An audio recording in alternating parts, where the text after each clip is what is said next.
think it would be difficult to find a game genre that's undergone more foundational changes than the adventure genre. Think of how you know adventure games from the 80s and 90s. Story-heavy, perhaps a little FMV, and of course the infinite loop of pushing, pulling, sniffing, and scratching everything on screen with everything in your inventory in hopes that you can line yourself up with whatever malicious puzzle pixies were inhabiting the brain of the game designer that year. Seriously, I have a grudge against some of those puzzles. They keep me awake at night when I should be sinking deeper and deeper into an existential funk. And even if I could fall asleep, I wouldn't want to. Cedric the Owl's voice haunts my dreams. Graham, watch out! A poisonous snake! So with time, the adventure genre evolved.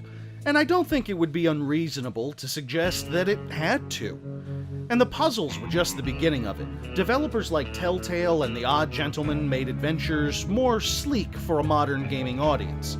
Our modern zeal for games and nostalgia have combined to create a new renaissance for adventure games. Well, renaissance might be a little strong, maybe a mini-sance. But you can't ignore the fact that for the past several years, adventure games have continued to gain traction in a market that's usually more focused on killing aliens or constructing the wonders of the world out of Lego blocks. And then Thimbleweed Park came along. Kickstarted by the creators of adventure icons like Maniac Mansion and The Secret of Monkey Island, Thimbleweed Park seeks to be an adventure game in the strictest, most classical sense of the idea. There's no effort made to beef up the graphical style, and while there is a voiceover, its quality is stuck somewhere between adorably kitsch and 80s obnoxious. That clearly could describe a fair amount of the story in this game.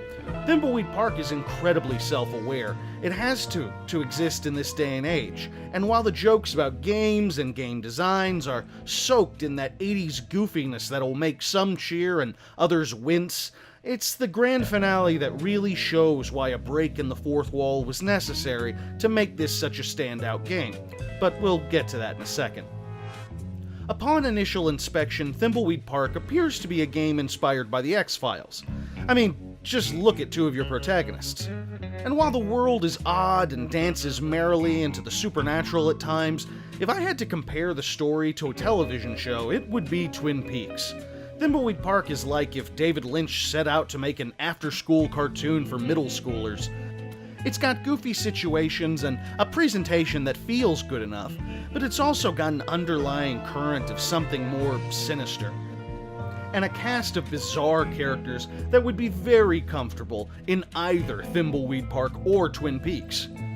Hey, Thimbleweed Park, Twin Peaks, TP. Fuck, I just caught that.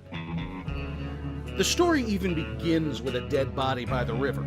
You start out as two federal agents set to investigate and solve a murder that took place in small-town America. Like classic adventure games of yore, this involves picking up every single item you can find and using them in sometimes inconceivable ways. You don't have to be a fan of Maniac Mansion or any old-school adventure games to get a kick out of Thimbleweed Park, but it helps.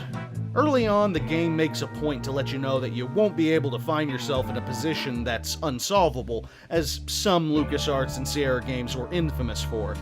But that doesn't mean they removed all the moon logic from the puzzles. I'm proud to say that I only had to dip into that forbidden well of the internet to solve 3 or maybe 4 of the puzzles, and I was often very glad that I did. Some of the puzzles are so obvious that it might take you a while to figure them out, the sort of puzzle where the solution is in plain sight, as it were. But some of them really do require stretch and imagination. Nothing completely absurd like we've seen in games like Discworld, but still, if your brain isn't getting exercised, the muscles used to roll your eyes sure will be. You switch between 5 different characters with different ultimate goals and abilities, and it's easy to get overwhelmed with that number. On one hand, that can be frustrating. You forget how tedious some of those older games were. We look at them through rose-tinted glasses today, but never forget that some of those puzzles were evil. They were evil. Evil to the point that if they were people, they would be microwaving fish for lunch at your job. On the other hand, that feeling you get when you finally figure a puzzle out remains just as satisfying as it did when you were 12. Something clicks, something fits, a spark of lightning, and suddenly you're making your way further into the game. It still feels phenomenal. And that's important, because games like Thimbleweed Park really don't exist anymore.